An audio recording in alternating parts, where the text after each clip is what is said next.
Bom dia a todos e a todas. Estamos aqui mais uma vez reunidos na Cátedra MONNET da Universidade Federal de Uberlândia para começar o nosso seminário internacional, o Direito Humano ao Meio Ambiente e os Interesses da Humanidade, Entre, Passado, Presente e Futuro. Para iniciar este painel, me acompanham aqui eu, a professora Cláudia, coordenadora da cátedra, minha colega, a professora Valéria Aquino. Estamos aqui com o relator do Redesca, Javier Palumo, para dar início a este primeiro painel dessa manhã do nosso seminário. Sem delongas, devido ao tempo dos palestrantes, que é bastante precioso, vou passar a palavra para a Valéria, que vai mediar este painel, e informo ao público que perguntas podem ser enviadas pelo chat e que, posteriormente, a lista de presença próxima ao final da segunda palestra será colocada no chat também. Valéria, muito obrigada pela mediação. Javier, muito obrigada pela sua disposição e pela contribuição. Passo a palavra à Valéria para dar início ao painel. Muito obrigada. Bom dia a todos e a todas presentes. Javier, bem-vindo, uma honra tê-lo aqui conosco hoje, para poder apresentar, então, o Dr. Javier Palumo Lantes. Ele é o relator especial sobre direitos econômicos, sociais, culturais e ambientais, REDESCA, da Comissão Interamericana de Direitos Humanos, é também especialista em direitos humanos e vice-presidente do Comitê Consultivo do Conselho de Direitos Humanos da ONU. Foi diretor de pesquisa e gestão da informação do Instituto Mercosul de Políticas Públicas em Direitos Humanos, e também possui um duplo doutorado em Direitos Humanos e Direito e Ciências Sociais. Tem mais de 20 anos de experiência profissional nesta área. Dr. Javier Palumo, bienvenido. Es un honor tenerlo conosco hoy. Y bueno, tienes la palabra. Muchas gracias. Bom dia a todos e a todas. É uma grande honra participar deste importante seminário internacional promovido pela Universidade Federal de Uberlândia, pela Cátedra Jean Monnet, e com o apoio da União Europeia. Um prazer ter a oportunidade de participar aqui com vocês deste seminário. Eu quero, em primeiro lugar, agradecer o convite, parabenizar as professoras Cláudia LOUREIRO e Valéria Emília Aquino, e ao professor também Vinícius Abrantes, eu não sei se ele está aqui presente ou não, pela organização de esta iniciativa, que demonstra o compromisso com a defesa do meio ambiente como um direito humano, como um interesse comum para a humanidade. Eu acho que o compromisso da academia, o compromisso de pesquisadoras é uma coisa muito importante nos desenvolvimentos do direito internacional dos direitos humanos. Desde a relatoria especial sobre direitos econômicos, sociais, culturais, ambientais da Comissão Interamericana de Direitos Humanos, consideramos que o reconhecimento do direito humano ao meio ambiente constitui uma pedra angular para a proteção de todos os direitos humanos, especialmente no contexto de la emergência climática. E este não é apenas um tema urgente, é um tema central em nosso plano de trabalho para estes anos, em meu atual mandato como relator especial, que prioriza a proteção ambiental e prioriza a justiça climática como pilares da defesa dos direitos humanos em nosso continente. A conexão entre o direito internacional de direitos humanos e o direito internacional ambiental, o direito ambiental internacional, é uma parte clave, uma parte muito importante dos debates e tem muito que ver com os desafios que o direito internacional em seu conjunto exigem as mudanças climáticas. E nesse contexto, o trabalho de pesquisadoras promovendo abordagens inovadoras, interdisciplinares e comprometidos como a transformação social é uma coisa muito importante. E é por isso que a Redesca valoriza, a gente valorizamos profundamente espaços como este seminário que promovem o intercâmbio acadêmico, o pensamento crítico e o fortalecimento das alianças entre instituições, pesquisadores, pesquisadoras, activistas, organismos internacionais. Uma boa parte do trabalho que temos que aprofundar, realizar en el futuro tem relação com as possibilidades de promover este tipo de intercambios. Na Redesca tivemos recentemente uma demonstração dramática disso. Tivemos a oportunidade de fazer um relatório sobre uma das demonstrações mais dramáticas de estos desafíos. Nosso relatório sobre as enchentes em Rio Grande do Sul, ano passado, onde inundações afetaram centenares de milhares de pessoas. Como relatoria especial da Comissão Interamericana de Direitos Humanos, a gente realizamos uma visita de trabalho ao Estado, nas regiões mais atingidas. Tivemos a oportunidade de falar com as comunidades atingidas e realizamos uma visita de trabalho em dezembro passado e el mês passado, em abril, tivemos a oportunidade de apresentar o relatório às comunidades atingidas e também às autoridades municipais de Porto Alegre, estaduais de Rio Grande do Sul e também federais em Brasília. Esse relatório, nosso relatório, é o primeiro relatório do Sistema Interamericano sobre uma tragédia climática, no qual destacamos como a degradação ambiental, a falta de políticas preventivas ou políticas preventivas ineficazes e as desigualdades estruturais ampliam os riscos e as violações de direitos humanos em contextos de emergência climática, em contextos como o acontecido em Rio Grande do Sul. A Comissão Interamericana de Direitos Humanos e a Relatoria Especial sobre Direitos Econômicos, Sociais, Culturais e Ambientais têm um compromisso na promoção de padrões interamericanos que consolidem, primeiro, o direito ao meio ambiente sano, saudável, como um direito humano, autônomo, exigível, colocando sempre no centro as comunidades mais afetadas pelas desigualdades socioambientais e especificamente com um olhar centrado em recomendações práticas, concretas, que possam ser úteis para mudar a realidade. Por isso é uma grande honra ter a oportunidade de participar neste importante seminário. Estou muito agradecido, muito feliz de ter esta oportunidade.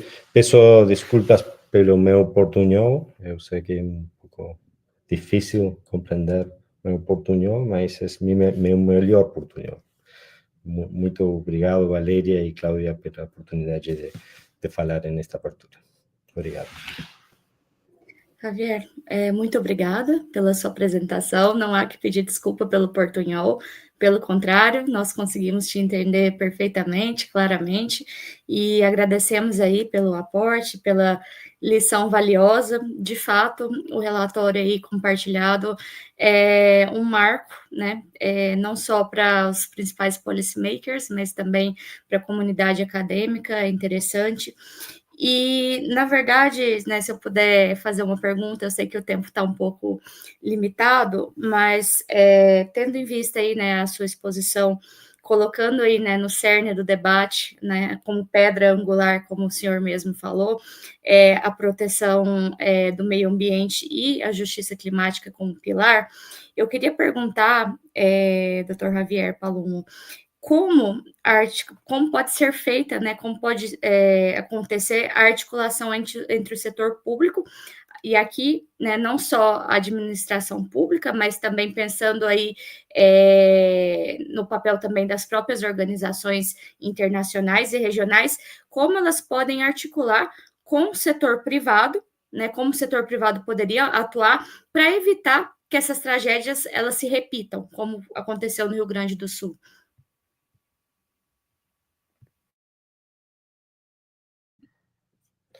Eu acho que é um desafio muito complexo, mas a primeira coisa é ter em consideração algumas regras básicas del enfoque de direitos humanos às políticas públicas. Por uma parte, regras que têm relação com a importância da participação das comunidades nas políticas públicas.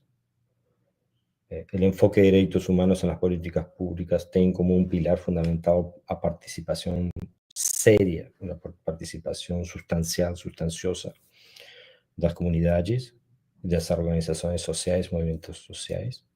Eso es una cosa muy importante en términos de ter uma boa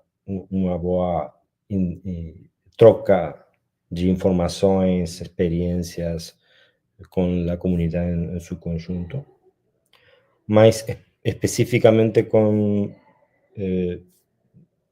the business sector, com as empresas, eu acho que é muito importante consolidar um marco jurídico que tenha relação com as obrigações das empresas e obrigações de regulação, de supervisão, de sanção de los estados em relação a atividades empresariais, conjuntamente com as normas de proteção ambiental. Devido à diligência ambiental, devido à diligência climática, é uma coisa de que a gente deveria falar muito mais dia a dia, mais seguido, não sei seguido como se diz em português, mas a gente não deveria falar de business and human rights um dia e falar de proteção do meio ambiente outro dia. A gente tem que pensar as estratégias de desenvolvimento, estratégias de proteção dos direitos humanos e de business and human rights, todo em um conjunto. Perfeito, doutor Javier, muito obrigada. E se eu puder fazer mais uma pergunta também, eu, como pesquisadora aqui, né, e também como membro da cátedra, a gente pesquisa bastante a área das migrações ambientais, né, que inevitavelmente aí está ligada com o que aconteceu no Rio Grande do Sul, né, o relatório ele veio num momento muito oportuno, né, a gente deu uma lida e de fato, né, eu acho que serve para todos, né, não só a comunidade acadêmica. E então, doutor Javier, eu gostaria de perguntar, porque a gente sabe que a maior parte das migrações ambientais climáticas, elas ainda acontecem, né, internamente, são deslocamentos internos. Mas considerando aí, né, uma tradição na América Latina, um costume regional de se conceder vistos, né, de caráter humanitário, a permanência temporária por desastres ambientais, por calamidades públicas, eu gostaria de perguntar para o doutor qual é a posição hoje da Redesca sobre o termo refugiados climáticos, ou, se preferir, deslocados climáticos, e o que hoje a Redesca tem feito nessa seara das migrações para além, claramente, né, do relatório. Se hoje a Redesca, se o senhor poderia compartilhar conosco um pouco mais das visitas técnicas, um pouco mais do trabalho que tem sido feito aí no âmbito da Redesca, considerando aí a sua posição como relator especial. Muito obrigada. Sim, muito obrigado pela pergunta. Valéria. Eu acho que agora não é uma posição de nossa relatoria especial. Eu acho que foi em 2023 que a Redesca publicou um relatório que falava de mudanças climáticas e de mobilidade humana, mas eu acho que isso tem agora um estádio, um novo estádio, que é uma posição de toda a Comissão Interamericana de Direitos Humanos, a través de una resolución sobre movilidad humana inducida por el cambio climático. No sé cómo traducir inducida. Sería resolución sobre movilidad humana provocada a causa de la mudanza climática. Es una resolución de diciembre del año pasado, muy reciente, resolución 224 de dezembro do ano passado, uma resolução muito recente da Comissão Interamericana de Direitos Humanos, que é específica sobre o tema que você está falando. É uma resolução que intenta falar sobre os efeitos da mudança climática e a forma na qual as mudanças climáticas têm uma consequência em termos de mobilidade humana, e fala especificamente do fenômeno dos refugiados climáticos que você está falando, e em termos mais técnicos e específicos. Eu acho que minha resposta é recomendar a leitura da última recomendação da Comissão Interamericana de Direitos Humanos, que é específica sobre o ponto que você traz para a nossa conversa. Perfeito, Dr. Javier Paulo, muito obrigada. Eu agradeço as considerações feitas, de fato, tanto essas resoluções quanto os relatórios, né, os documentos produzidos aí no âmbito da Comissão Interamericana são importantíssimos, né, porque não somente eles ajudam também a basear também a própria jurisprudência da Corte, né, que também se vale nas suas sentenças desses documentos produzidos, né, em âmbito regional, como também ajuda a guiar os próprios países, né, para que essas diretrizes, essas recomendações sejam aí, portanto, incorporadas, né, seja em políticas públicas ou seja incorporadas na própria legislação. Então, agradeço uma vez mais, nós vamos compartilhar? Sim, por favor. Muito obrigada. O senhor está mudo. Sim. Muito obrigado, compartilhei a informação sobre a resolução de mudança climática e também nosso relatório. Um prazer. Perfeito, doutor. Muito obrigada. A gente vai depois compartilhar esse link aí com os demais presentes e também vamos deixar, eu acho que na descrição do vídeo, né, professora Cláudia, para que quem acessar o vídeo aí no YouTube consiga ter acesso. E no mais, agradeço aí, então, a participação. Professora Cláudia, eu passo a palavra e eu não sei se há alguma pergunta no chat. Não. Muito obrigada, Javier, pela contribuição. Um forte abraço. Muito obrigada. Valéria, nós já estamos aqui com o Dr. Francesco De Fati. Eu vou fazer uma explicação primeiro. Good morning, Francesco. How are you? Thank you so much. Thank you so much for your contribution. I'll do some introduction and then I'll pass the floor to Valeria to run this panel. Thank you so much.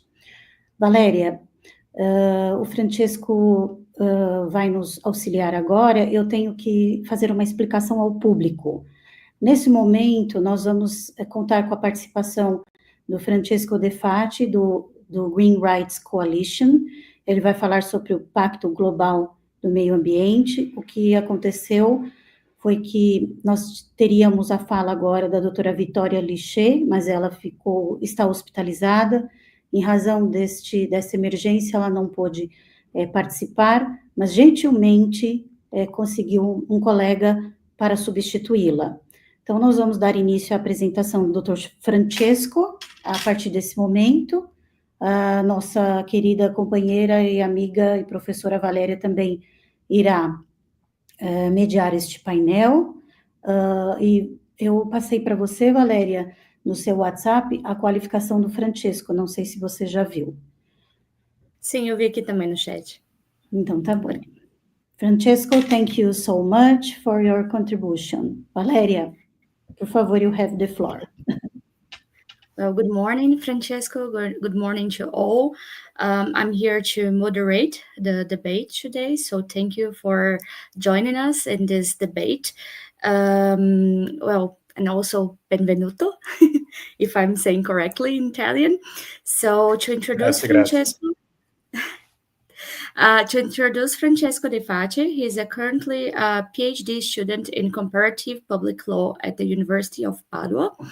His research topic is the systemic and strategic climate litigation, and complementary to his academic education and training, he is engaged in advocacy programs such as promotion of green rights on behalf of Green Rights Coalition. Francesco, we were explaining that Victoria couldn't come today, so you're here representing the Green Rights Coalition, and now the floor is yours. Thank you. That's immediate. Thank you very much to you, Professor LOUREIRO. Thank you, Dr. Aquino, for the invitation. Also, thanks Victoria for giving this opportunity, and I hope she will, of course, recover soon. Firstly, I would like to highlight how it will structure my presentation. The topic is toward a legally binding global instrument on environmental rights. Firstly, I will highlight the structural limitation of the current international environmental law framework and the gaps in international environmental governance. Then I will turn to recent legal initiatives, most notably the Global Pact for the Environment, that seeks to fill those gaps and propose a more coherent, legally binding approach to protecting environmental rights. Then, in the remaining time, I will speak about the Green Rights Coalition, its role in advocating for environmental rights, and also my role. I'm the Italian team coordinator, and I coordinate a little group of ambassadors, and we organize workshops, activities, of course, with the vision of advocating environmental rights. So first of all, I will talk about soft law limitation and gaps in environmental governance. For decades, soft law instruments have played a central role in shaping international environmental governance. These include a political declaration, action plan, and guidelines. Texts such as the 1972 Stockholm Declaration, the 1992 Rio Declaration, and the outcomes of subsequent environmental summits. While normatively significant, these instruments are non-binding, and their implementation depends heavily on the state's goodwill. The problem is not that soft law has no value. It often catalyzes legal development and fosters consensus. But soft law alone cannot ensure compliance, accountability, or access to justice. Without a binding obligation, international environmental principles risk remaining aspirational.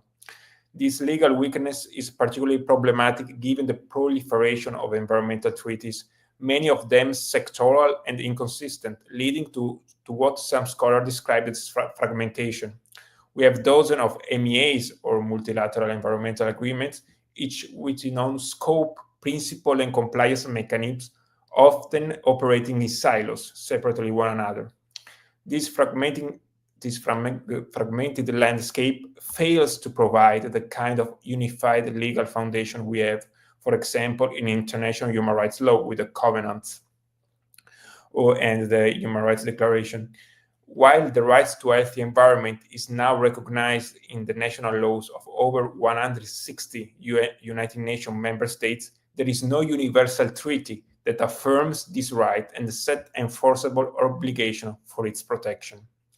The result is a legal and institutional gap between recognition and realization. And in the face of escalating environmental degradation, from biodiversity collapse to climate-induced displacement, this gap is no longer sustainable.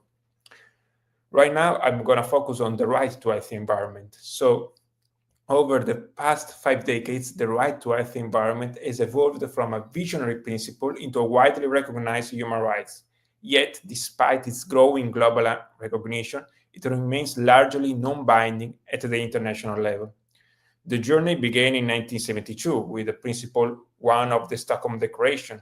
It declared that all people have a fundamental right to an environment of equality that permits a life of dignity and well-being. This was the first time international law clearly linked environmental quality to human dignity. 20 years later, the 1992 Rio Declaration echoed and expanded on this idea. Principle 1 stated that human beings are entitled to a healthy and productive life in harmony with nature. This phrasing underscored that human and environmental well-being are deeply interconnected. Beyond declaration, we have seen growing legal recognition at the regional and national levels.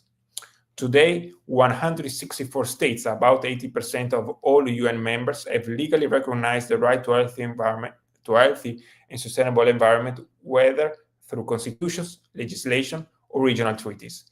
This widespread commitment is remarkable. Yet, despite this progress, there is no binding recognition at the international level. The rights remains dependent on soft laws, declaration, resolution, and political commitments. These instruments are important, but they lack enforceability and leave serious implementation gaps. Encouraging recent UN resolutions show growing momentum towards universal recognition. In October 2021, the United Nations Human Rights Council adopted a historic resolution affirming the right to a healthy environment as essential to the enjoyment of human rights. It also emphasized that this right is linked to existing international law. In July 2022, the United Nations General Assembly went further, adopting Resolution 76/300 with overwhelming support, 161 votes in favor, none against. It reaffirmed the right to a healthy environment as a universal human right and called on states and stakeholders to intensify efforts to realize it. This resolution, though not binding, shape international norms and reflect a growing consensus. Environmental degradation is a human rights issue. What is now needed is a legally binding instrument that translates this consensus into enforceable commitments, affirming the right to a healthy environment and integrating it into a coherent global legal framework. Now I will shift to the main topic, which is the Global Pact for the Environment project. Over the past decades, several international initiatives have sought to bridge this gap by proposing a comprehensive legally binding instrument. One early example is the IUCN Draft Covenant on Environmental and Development, developed by the International Union for Conservation of Nature and the International Council of Environmental Law. Emerging in the wake of the Brundtland Report and evolving through 5 editions, this draft covenant sought to consolidate existing environmental principles into a coherent treaty model. Later, the CIDCE Pact, prepared by the International Center for Comparative Environmental Law, further expanded the vision by structuring a draft treaty around 5 key parts, including environmental rights and duties, cooperation mechanisms, implementation tools, and a dedicated monitoring committee. Yet, among these efforts, the most prominent and politically visible has been the Global Pact for the Environment, which was proposed by the Club des Juristes, a French think tank, in 2015. The initiative gained traction following the adoption of the Paris Agreement, leading to the formation of an international network of legal experts who finalized a draft pact in 2017. This pact aimed to codify environmental principles into a single, coherent, and legally enforceable text. For example, the duty to take care of the environment, meaning that every state or international institution, every person, natural or legal, private, public or private, should have the duty to take care of the environment. To this end, everyone will contribute at their own levels to the conservation, protection, and restoration of the integrity of the Earth ecosystem. The prevention principle means that necessary measures must be taken to prevent environmental harm. states' duty to ensure that activities under their jurisdiction or control do not cause damage to the environment within and outside their borders. Environmental impact assessment and surveillance of authorized projects can be implementing tools. The precaution principle means that where there is a risk of serious or irreversible damage, lack of scientific certainty should not be used as a reason for postponing the adoption of effective and proportionate measures to prevent environmental degradation.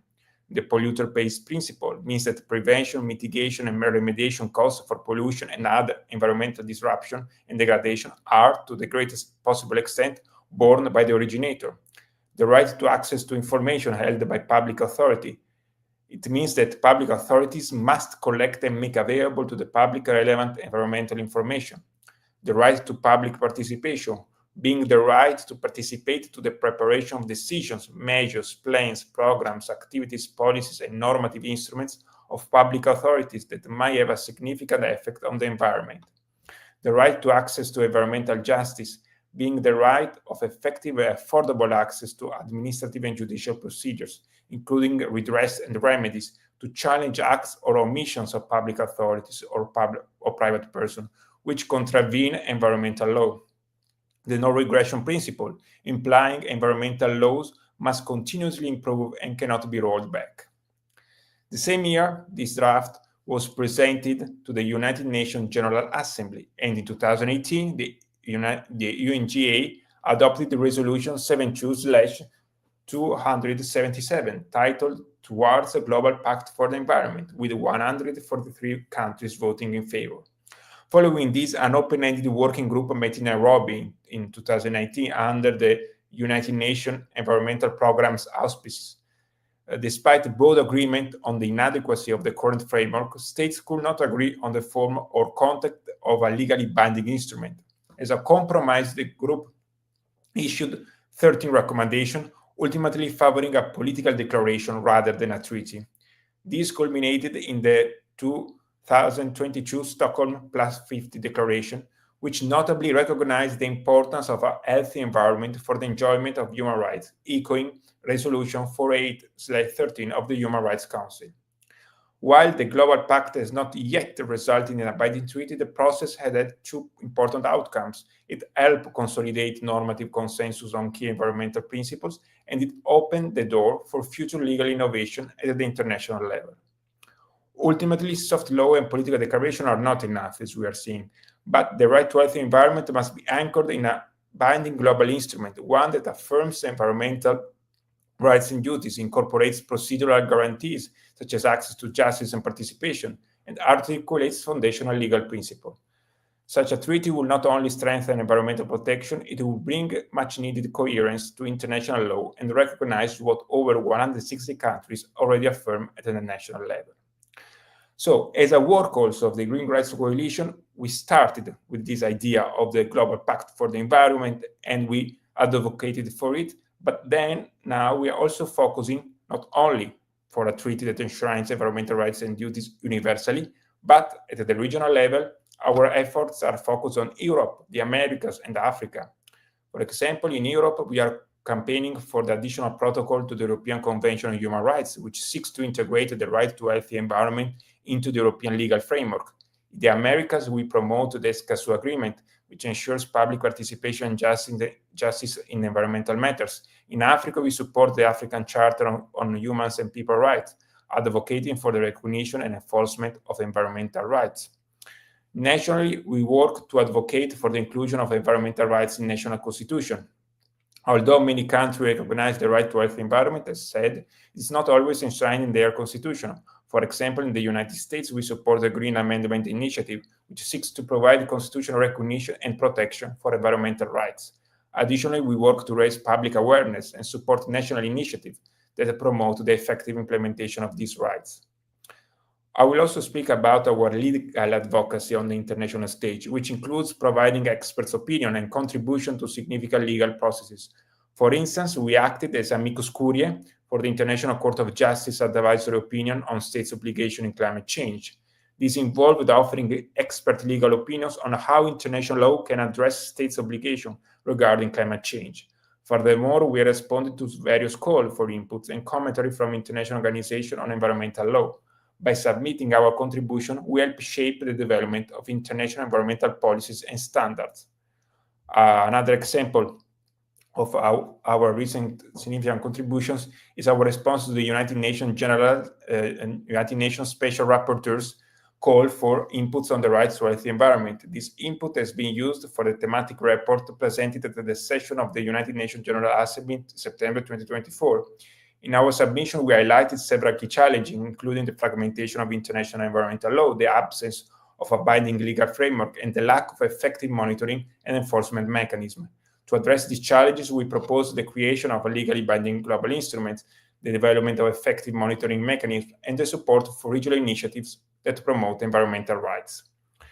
Our efforts have not gone unnoticed. In 2023, the Global Coalition for the Right to Healthy Environment, of which we are an active member, was awarded the prestigious United Nations Human Rights Prize.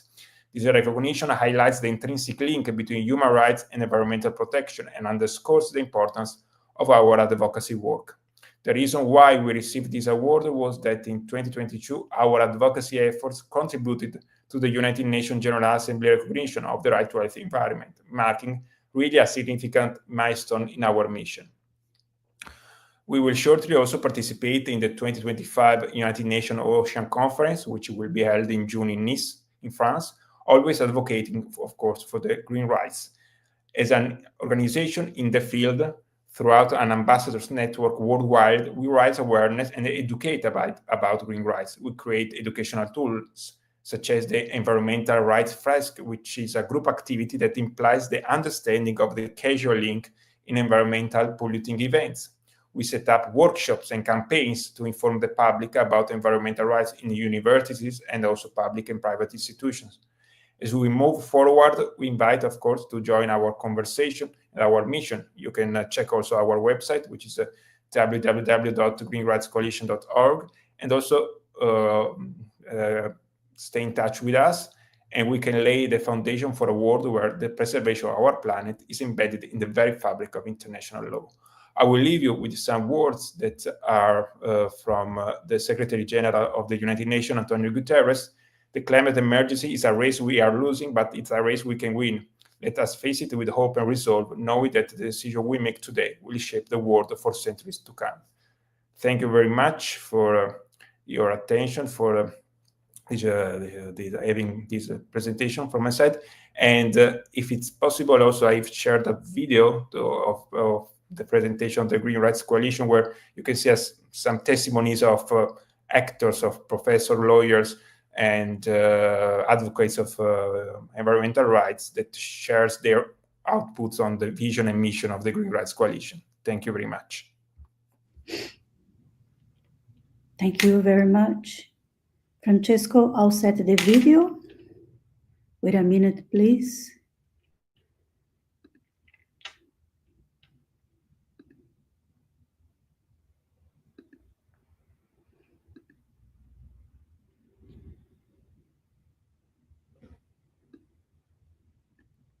To a healthy environment. Because after 50 years of declaration and treaties,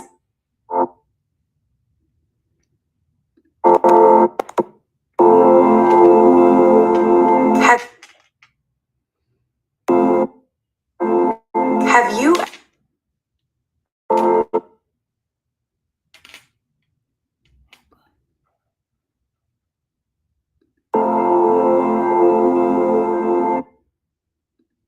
you ever heard of the Green Rights Coalition? We're a global movement uniting people to champion a new generation of fundamental rights linked to environmental protection, our green rights. Our planet has been on fire for too long. The time has come to unite and stand up for our rights to a healthy environment.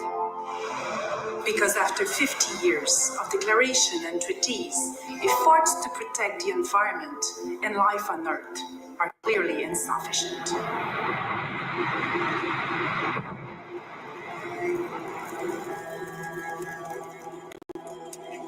Because on a daily basis, we witness the collapse of biodiversity and put life on Earth at risk.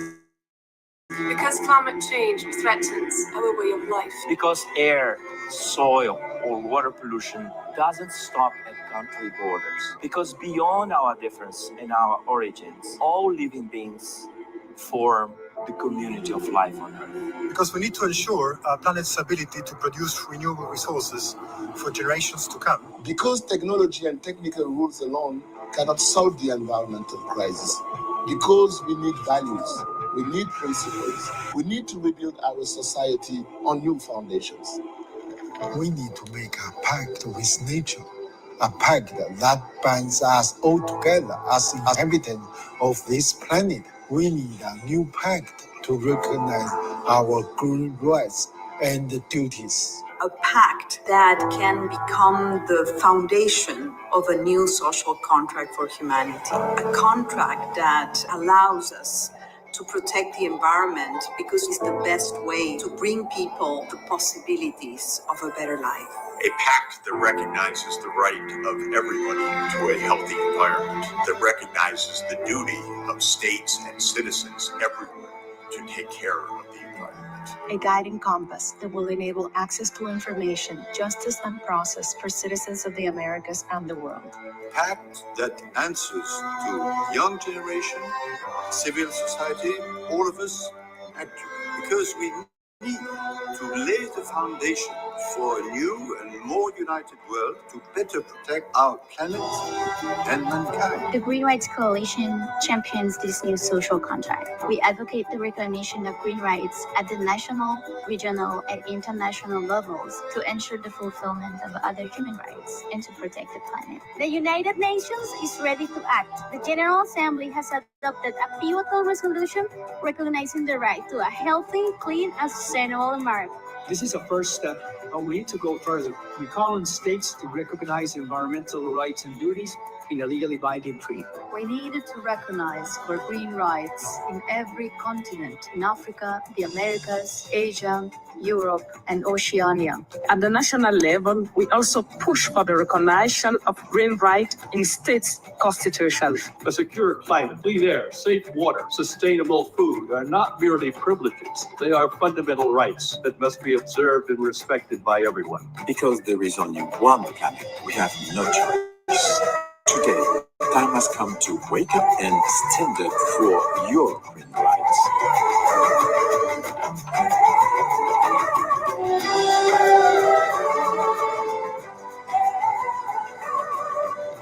Our planet, our rights. Our planet, our rights. Our planet, our planet, our rights. Our planet, our rights. Our planet, our rights. Our planet, our rights.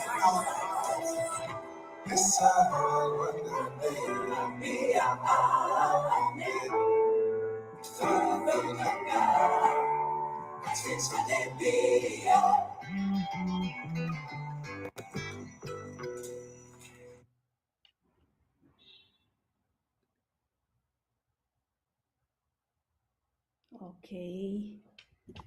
Thank you so much. Valeria?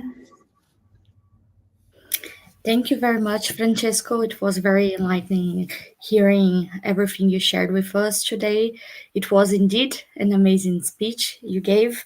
And of course, I do have some questions and some stuff that I would like to also add.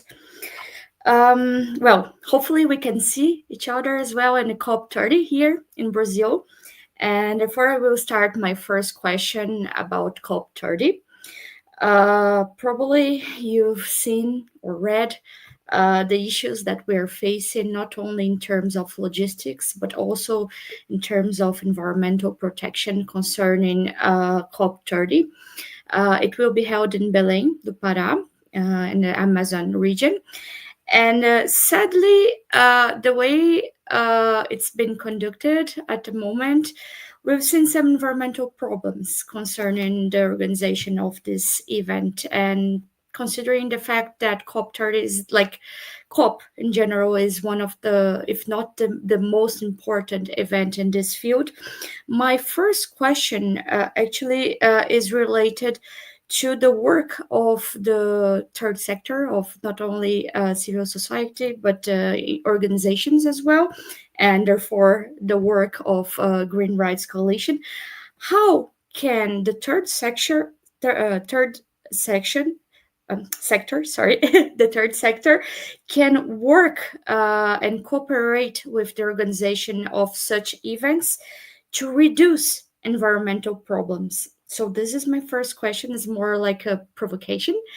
And the second question is that considering you brought in your speech a lot about enforceability, a lot about soft law issues, that's why we're thinking about a treaty.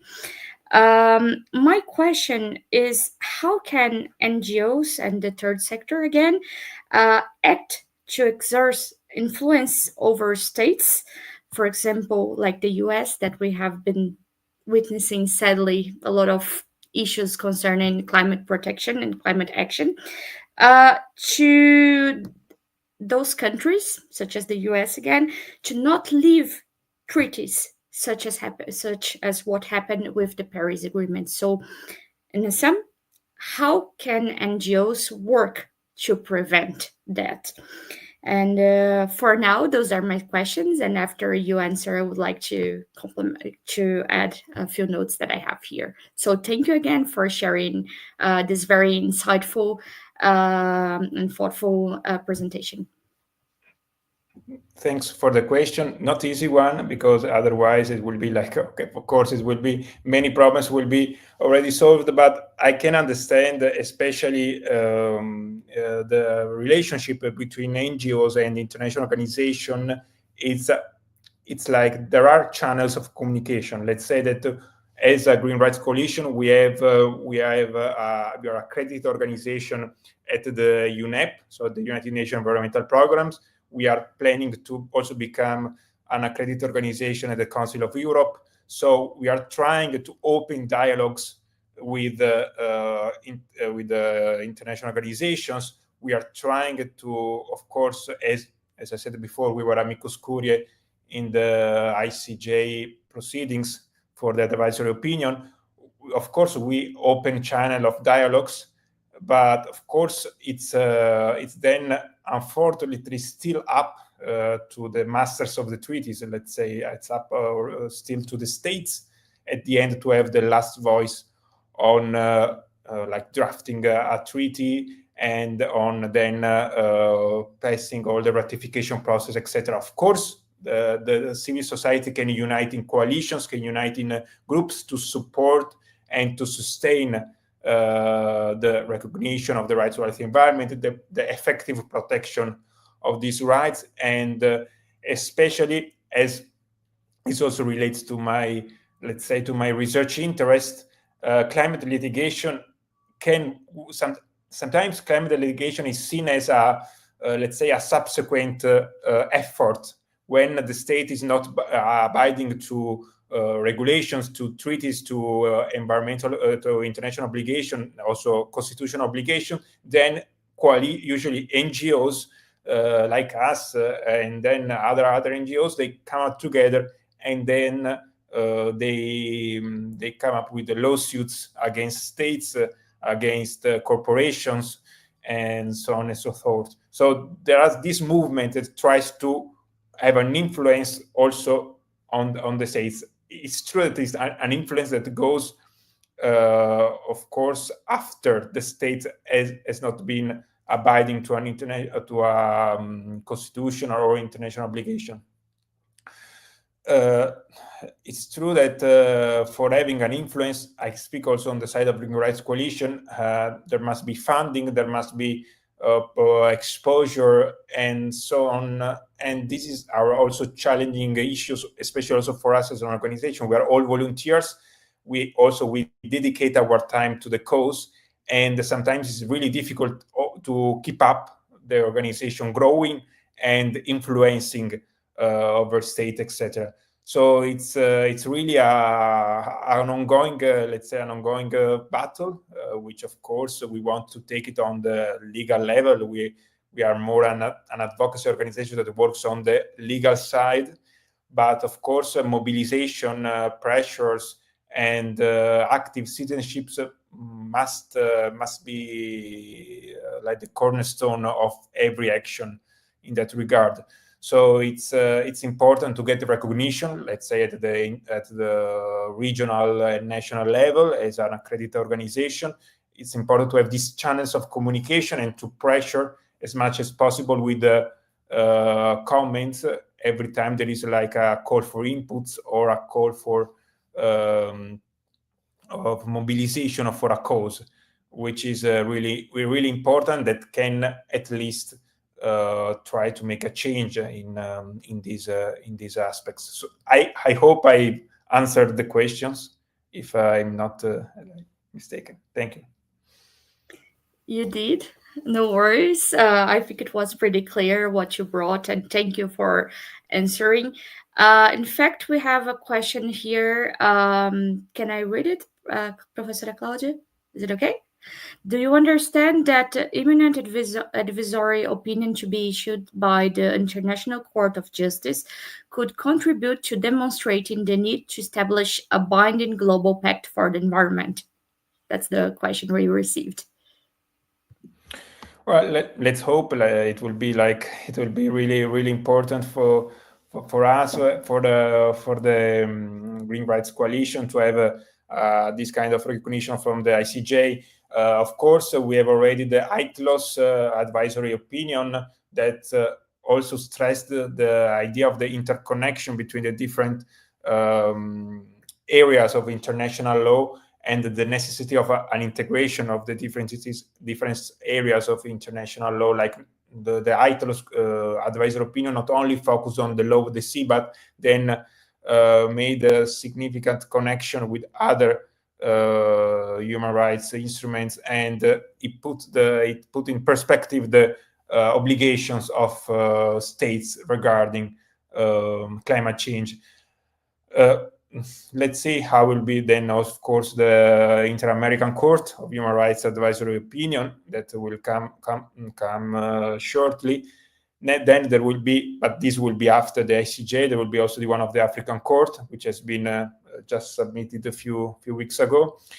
Of course, there is a growing momentum. Also in Europe, we had a lot of cases regarding climate litigation, like the Clima Signorinen last April on the obligation of states regarding damages from climate change. So it's something that, of course, there is a growing momentum. I will say that the ICJ will, of course, take into consideration all the different views of the states that were expressed during the oral proceedings or with written proceedings, in which also some states were a bit more cautious on advancing on expressing the need for such binding instruments. States sometimes prefer to have, of course, political declaration that leaves also the possibility to adapt it in their national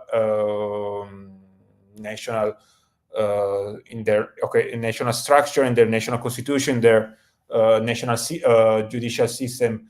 So at the end, we hope so, but of course the ICJ will be careful and will be, I think, balancing all the interests involving and all the trends that we are now witnessing, I think. Thank you again for your answer. It was indeed very clear. And Professor Claudia, I'm not sure if we have another question from the chat, but I do have one last question to ask. And it's mainly about soft law. As you said, one of the main problems of international law is, in fact, related to compliance, to enforceability as well. But over the years, we have seen, it's like undeniably the role played by soft law in the field of international law, because with soft law, we then have as well customary law. And considering the fact that soft law can obviously become a source of international law. My question is, since we don't have at this right moment a treaty, that therefore the proposition done and the work done by the Green Rights Coalition. So my question is, do you think that in the upcoming years, the future years, if we cannot pass a treaty as such, let's assume in the gap, like up to 10 years, if we cannot pass a treaty, do you think that the international jurisprudence, they will use more soft law in their decisions, for example?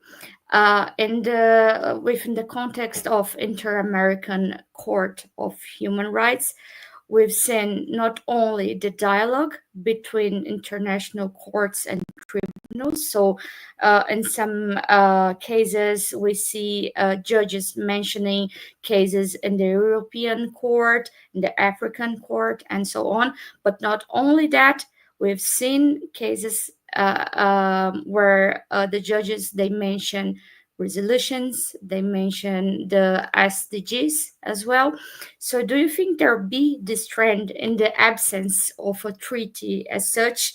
Do you think that we're going to see more often this trend of international courts to mention and use soft law as a source of to base their arguments? So this is the question, and it's a bit as well deep, but feel free to make your consideration. And thank you again. Thank you very much. It's also like a great question, because of course, even if we don't have, unfortunately, like a binding treaty, soft law can work and can show the opinio juris, like the attitude of states of retaining that conduct is legally binding. So in creating a customary norm at the international level. So yeah, it can work, it can clear the path through it. It is true that right now the problem is that, of course, climate change and environmental problems are worldwide. So sometimes we have also a world that is multipolar, which is fragmented. So sometimes it's difficult for, of course, to find a consensus for an international binding treaty. But at the same time, customary norms are more difficult to come up and to crystallize, let's say. But in that sense, however, as also part of my research, I see that in jurisprudence from also international jurisprudence, but also regional and also national one, there is a dialogue between courts, and that's something, of course, that is coming up, especially regarding climate change. There is a dialogue. Most of courts I see also in Latin America, but also in some courts in Europe, such as in the Netherlands, where there is a monistic, let's say, juridical system, where there is a more easier dialogue between the international law and the domestic law. Of course, soft law, like courts rely on reports of the IPCC, on reports on the UNEP, on soft laws, or on instruments, also on technical instruments. So there is really a easy dialogue. In other system, let's say, I think a bit of the Italian system, which is a dualistic system where like the international law and domestic law, the two systems are separated, and there must be like a transfer, which is made by an article of our constitution. Sometimes the courts relies more on binding treaties, and sometimes treats like soft law at its own convenience. When it's convenient to the court, it can use it, but then it sometimes is not consistent, the use of soft law. In the case of course, of our constitutional court, is that it's more reliant on binding treaties. I can imagine, I can also see through your point that soft law can help anyway to avert the burdens and the difficulties of creating a binding treaty, because a binding treaty then can can always make states worry to enter in something that is bigger than them, and then they cannot easily, escape, because sometimes, of course, even in the human rights covenants, of course, there are committees that oversees the implementation, but of course, states at the end, they cannot be punished. Let's say there is not like an international judge that they can punish at the international level, so they can only be named and shamed, which is something that of course works, because states don't want to be shamed all over the international community, but at the same time, this is like the worst can happen. And so anyway, they don't want even the name and shame, so they usually don't want to enter in other commitments that they can be bigger than them. So we hope, like the hope is always to have like a covenant that will be easier also for courts to implement. That's also another reason of the Global Pact Coalition. So to have a clear message, like a common ground for what is coming up as the jurisprudence in different courts in the world, because really the common denominator that also I'm seeing in my research is that courts are going towards the idea that states have a duty to take care of the environment, to take care of our living habit, which is sustainable for life, vis-a-vis also the climate change, especially. So yes, we hope that like a clearer framework will then clear the path for a more consistent approach from the international jurisprudence. So that's a bit what I'm seeing right now, and it's not an easy task, but I think that anyway, at the end, an umbrella text as the Global Pact or a similar project will, of course, give clearer ideas to courts and to then national systems. Thank you very much again. It was very insightful. And I think you indeed answered everything, all my questions I had, because while we were talking, I was taking some notes and I was like, what if and what if? But indeed, it was pretty clear to us. So thank you again for sharing your research, sharing your work. And now, Professor Claudia, I give you the word. Thank you, Valeria. Thank you, Dr. Francesco. Again, it was an excellent speech. It was very kind to attend our call in a short notice. I apologize. I was run this virtual room, but I was listening. Thank you again for this partnership. It's important to protect the environment. Thank you so much again. Thank you to you, and thank you for the opportunity, and also to all the participants. Thank you so much. I wish Victoria a full recovery. Thank you. See you soon. I will pass the word. Thank you. Thank you. Thank you. Obrigada, professora Valéria, por mediar este painel com brilhantismo e competência. Gostaria de agradecer a todos que participaram, ao Dr. Javier Palumo, ao Dr. Francesco, que atendeu ao nosso chamado num pequeno, curto espaço de tempo e trouxe uma excelente exposição a respeito do trabalho do Green Rights Coalition. Foi uma parceria que nós desenhamos no decorrer de alguns meses. Lamentavelmente, a doutora Vitória não pôde estar conosco, mas foi com ela que eu tratei durante todos esses meses. Começamos em janeiro. Nós temos outras parcerias também vindo em breve a serem anunciadas, quero agradecê-la publicamente, a todos do Green Rights Coalition, a Valéria, ao Dr. Vinícius, ao professor Vinícius, pela parceria também, a todos que nos acompanharam, a lista de frequência está no chat. Nós vamos, no período da tarde, fazer organizar o grupo de trabalho de apresentação dos trabalhos que foram submetidos.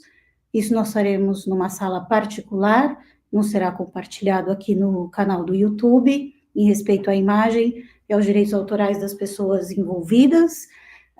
Depois nós retornaremos às 19 horas, com 3 grandes palestrantes também, que vão dar interessantes contribuições a respeito dessa relação entre meio ambiente e direitos humanos. Então, agradecemos e voltaremos às 19 horas para o outro painel, que encerrará esse seminário internacional, com o doutor André, a doutora Natália e o professor Vedi. Então, esperamos contar com a participação de todos.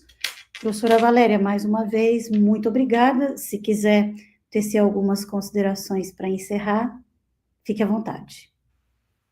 Apenas quero agradecer novamente aí a presença do professor, doutor também, Javier Palumo, Francesco também, muito obrigada, e agradecer a todos os presentes que estão acompanhando aí e enviando perguntas, agradecendo também pela palestra, então muito obrigada, e registrar mais uma vez, né, parabéns pela organização do evento à professora Cláudia, e ao professor Vinícius também, que não pôde estar presente, mas que está aí ativamente conosco. Então, muito obrigada a todos aí que participaram. Eu que agradeço a parceria, Valéria, é um prazer imenso trabalhar com você, além de ser muito leve e divertido, conseguimos fazer coisas com muita competência, né, e com comprometimento. Muito obrigada mais uma vez pela parceria, ao Vinícius também, que estará conosco mais tarde. Um abraço a todos, muito obrigada.